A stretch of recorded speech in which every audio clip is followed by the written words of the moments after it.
మంచిర్యాల జిల్లా క్యాదనపల్లిలో బీఆర్ఎస్ నేత బాల్కా సుమన్ కార్యకర్తలు చేసిన రాళ్ల దాడి ఘటనపై మంత్రి వివేక్ వెంకటస్వామి తీవ్రంగా ఖండించారు.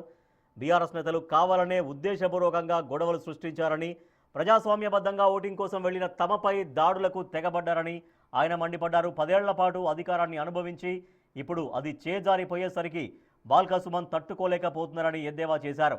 హరీష్ రావు, బాల్కా సుమన్ వంటి నేతలు క్యాంపులు వేసుకొని మరీ గొడవల్ని ప్రోత్సహిస్తున్నారని మండిపడ్డారు. గత 5 ఏళ్ల క్రితం క్యాతనపల్లిలో ఎన్నికలు సరిగ్గా జరగనివ్వలేదని, ఇప్పుడు మళ్లీ అదే గూండాయిజాన్ని పునరావృతం చేయాలని చూస్తున్నారని విమర్శించారు వివేక్.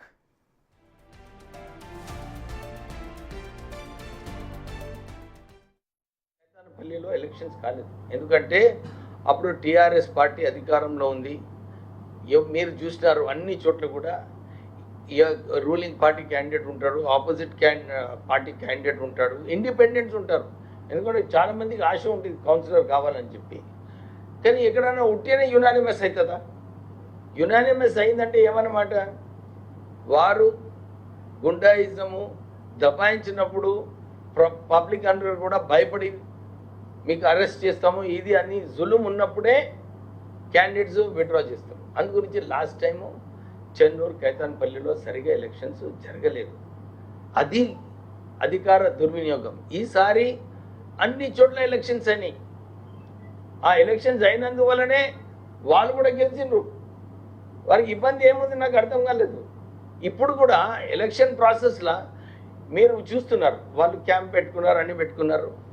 అధికార పార్టీ మేమున్నాము, వారి మీద ఎక్కడైనా పోలీసు ఎవరైనా పోయి ఏదన్నా గుండాయిజం అయిందా? మా కార్యకర్తలైనా పోయి ఏమైనా చేసిండ్రా? ఎక్కడన్నా ఎఫ్ఐఆర్ ఉందా? ఏమన్నా వాళ్ళే పోలీస్ కంప్లైంట్ ఏమైనా ఫైల్ చేసిండ్రా? ఎందుకు ఉంటేనే హైప్ చేయడము, అధికార దుర్వినియోగం ఏం చేస్తున్నారు? ఏం అధికార దుర్వినియోగం చేస్తున్నారు అర్థం కాదు. నిన్న అసలు అవసరమే లేదు. ఒక ఎంపీ, ఒక మినిస్టర్ కార్ మీద రాళ్ళు కొట్టేది కరెక్టా? నిజంగా నాకు అర్థం కాలేదు. దాంట్లో ఏం లేనే లేదు, అక్కడ గొడవనే లేదు. ఒక హైప్ క్రియేట్ చేసుకొని ఇదంతా కూడా కేవలము వారు, మేము కూడా డెమోక్రటిక్ ప్రాసెస్ యాక్సెప్ట్ చేస్తాము. డెమోక్రటిక్ ప్రాసెస్ ప్రకారంగా కానివ్వండి, వీ హ్యావ్ నో అబ్జెక్షన్. కేతన్పల్లిలో ఏముంది, మళ్ళీ ఎప్పుడు పెడతారో పెట్టండి అని.